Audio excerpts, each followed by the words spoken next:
So I want to tell you something that the entire financial media industry absolutely does not want you to believe. The most effective wealth building strategy in the history of investing is so boring that most people reject it immediately. Not because it doesn't work. It works incredibly well.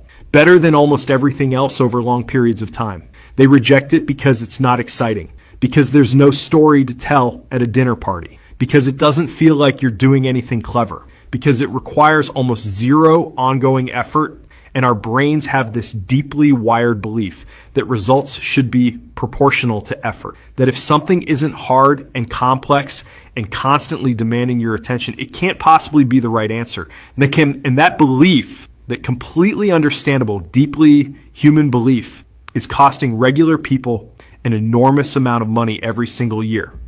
So this video is about the boring strategy, what it actually is, why it works better than the exciting alternatives, what it actually looks like to do it, and why the people quietly getting rich off of it are never the ones you hear about. Because the people making the most noise about investing are almost never the ones doing the best at it. Let's talk about that. Because I think it's worth being really honest about the alternative before we talk about why boring wins. Exciting investing looks like this. It looks like watching financial content and getting fired up about a specific stock or sector, buying in, watching it go up for a while and feeling like a genius, telling people about it, feeling the rush of being right, and then watching it give back all the gains, or more, selling at a loss, or holding and hoping, repeating the cycle with a different stock or a different trend. It looks like crypto. Buying high because the price is going up and the energy is electric and everyone is talking about it. Watching it drop 60 or 70%. Either panic selling or holding through years of pain waiting to get back to even. It looks like trying to time the market. Getting nervous when things feel uncertain and moving to cash.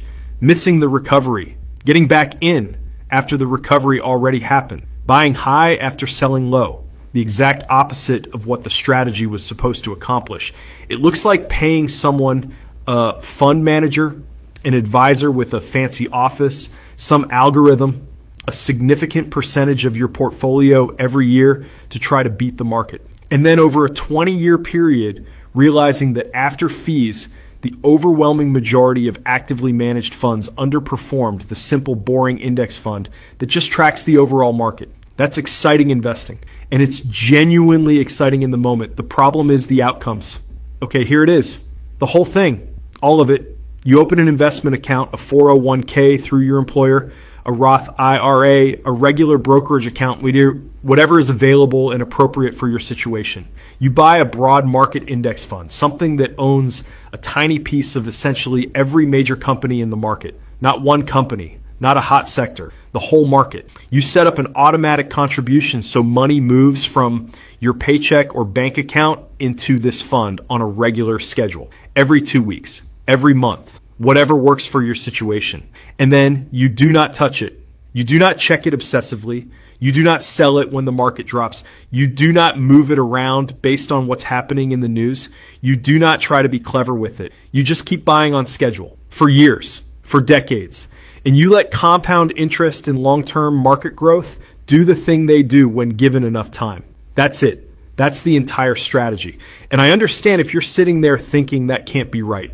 That can't be all there is to it. Surely there's something more sophisticated going on with the people who actually build real wealth, but there genuinely isn't. And the data proves it over and over again. Let's look at what the evidence actually says about active investing versus passive index investing. Because this isn't a matter of opinion. There's decades of data on this.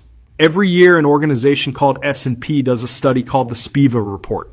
It tracks how actively managed funds run by professional investors whose entire job is to pick stocks and beat the market, perform compared to simple index funds. And the results are consistently, year after year, almost embarrassingly clear. Over a 1-year period, roughly 60% of actively managed funds underperform the index, meaning more than half of the professionals whose full-time job is beating the market fail to beat the market even in a single year. Over a 5-year period, it gets worse. Around 80% of actively managed funds underperform. Over a 15 or 20-year period, it's somewhere around 90 to 95%. 9 out of 10 professional fund managers with teams of analysts and mountains of data and decades of experience do not beat the simple, boring index fund over a long period of time. And those numbers are before fees. After fees, which can be 1% or 2% per year on actively managed funds, the underperformance is even more dramatic because 1% per year sounds small, but on a $500,000 portfolio, that's $5,000 a year, every year, gone.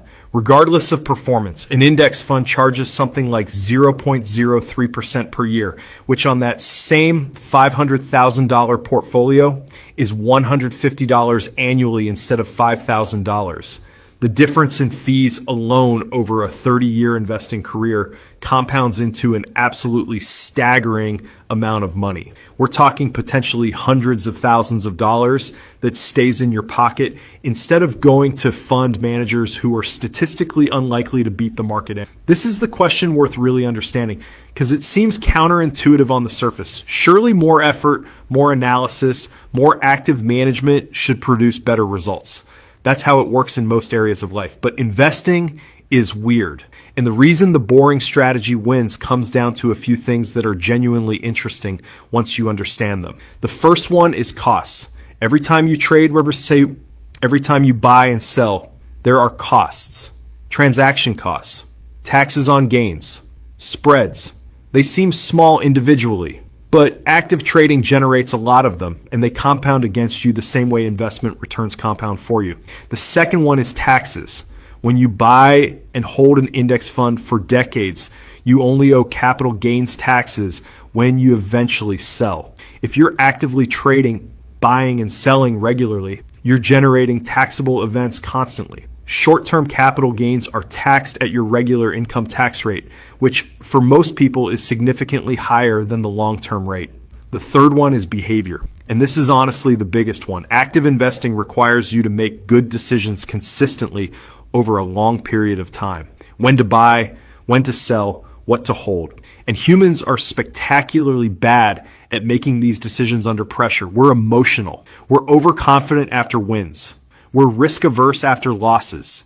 We're influenced by headlines and narratives and what everyone around us is doing. The boring strategy almost completely removes the decision making. You buy on schedule regardless of what the market is doing.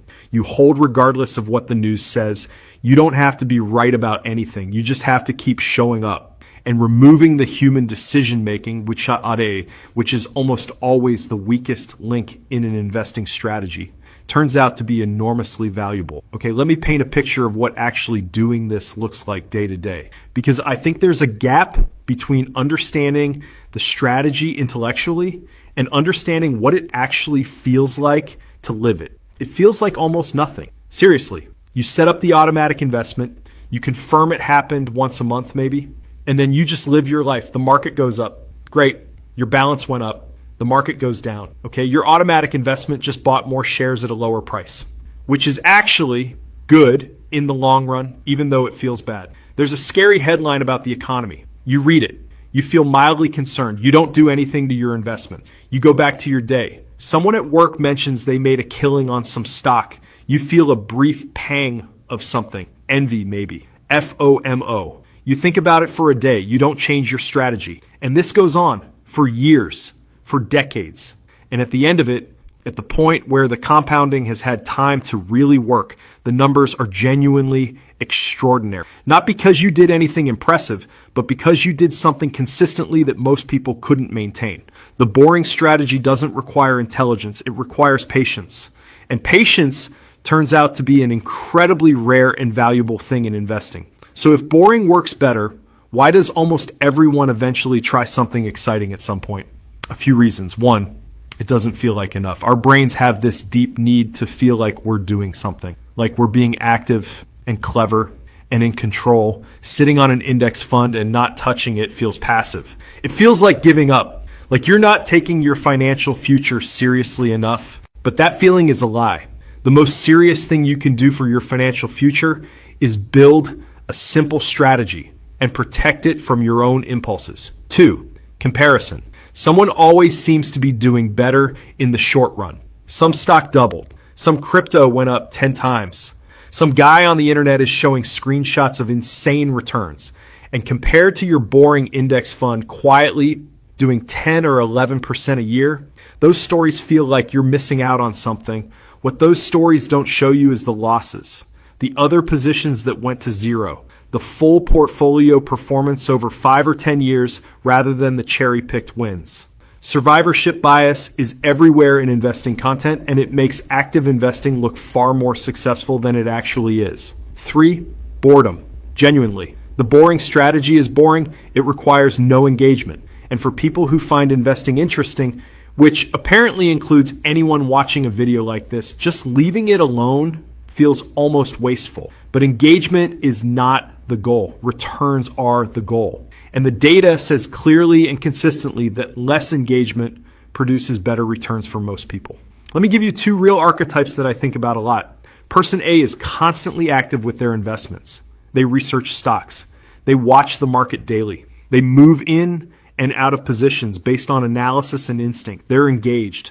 They're interested. They feel like they're doing real investing. Over 20 years, their portfolio has experienced significant volatility, some big wins, some painful losses. They've paid substantial taxes on gains, paid meaningful fees on managed accounts, made some emotional decisions during crashes that cost them. Their overall return after everything, taxes, fees, bad timing decisions, is somewhere around 6 or 7% annual. Person B set up an automatic investment in a total market index fund 20 years ago. They've never changed the strategy. They barely look at it. They couldn't tell you what the market did last. They just know the money goes in automatically and they're not supposed to touch it. Their return over 20 years is somewhere around 9 or 10% annual. No active effort, no stress, no complex decisions. The difference between 7% and 10% over 20 years on the same starting amount is not small. It's potentially hundreds of thousands of dollars from doing less, from being more boring. I want to be honest about this because I don't want to make it sound easier than it is. The boring strategy is simple. It is not easy because simple and easy are different things. Simple means the instructions are clear and uncomplicated. Easy means it requires little effort or discipline to follow. The boring strategy requires a specific kind of discipline that is genuinely hard to make. The discipline to not react when the market drops 30% and everything in you wants to do something. The discipline to keep contributing when the balance is going down and it feels pointless. The discipline to ignore the noise, the headlines and predictions and hot takes. That is constantly telling you that something needs to change. That discipline over decades is the real work of the boring strategy. And it's harder than it sounds when you're in the middle of a crash and the news is terrifying and everyone around you seems to be panicking. The way most people manage to maintain it is by understanding deeply why it works. Not just intellectually, but really internalizing that the market has recovered from every single crash in history. That time in the market consistently beats timing the market, that the crash is not the end of the story. When you truly believe that, not just know it, but believe it, staying boring becomes significantly easier because you're not staying calm despite the fear. You're staying calm because you understand what you're actually looking at. Okay, practical stuff. What does actually implementing this look like? Step 1, open an account if you don't have one. A 401k through your employer if available. A Roth IRA. A regular brokerage account, whatever is the right fit for your situation. Step 2, choose a broad market index fund, something that tracks the total US stock market or the S&P 500. Low cost, simple, boring. Step 3, set up an automatic contribution. Pick an amount you can sustain, not the maximum impressive amount, the amount you can actually keep doing every single month without fail for the next 20 or 30 years, because consistency beats amount every time. Step 4, set a schedule to review once or twice a year. Not monthly, not weekly. Twice a year. You look at it, confirm everything is on track, maybe rebalance if things have drifted significantly. That's it. Step 5. Step 5, do not deviate from the strategy based on news, feelings, tips, or anything else. When the market crashes, and it will crash multiple times over the course of your investing life, you stay the course. When a hot opportunity appears, Watson and hot opportunities will appear constantly. You evaluate it against the data and remind yourself that the data says boring wins. The close. Here's the honest truth about getting rich that nobody really wants to hear. It's not exciting. It's not a story you can tell at parties. There's no clever move, no perfect timing, no secret that the wealthy are hiding from everyone else. It's just this. Buy a boring fund. Keep buying it. Don't sell it. Wait a long time. That's it. That's the whole thing. The people quietly building real wealth right now are not the ones making the most noise about investing.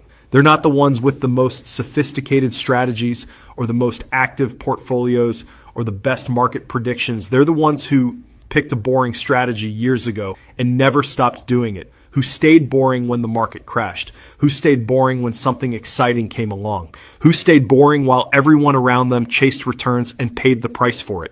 Boring is the strategy. Boring is the advantage. Boring is how you actually get rich.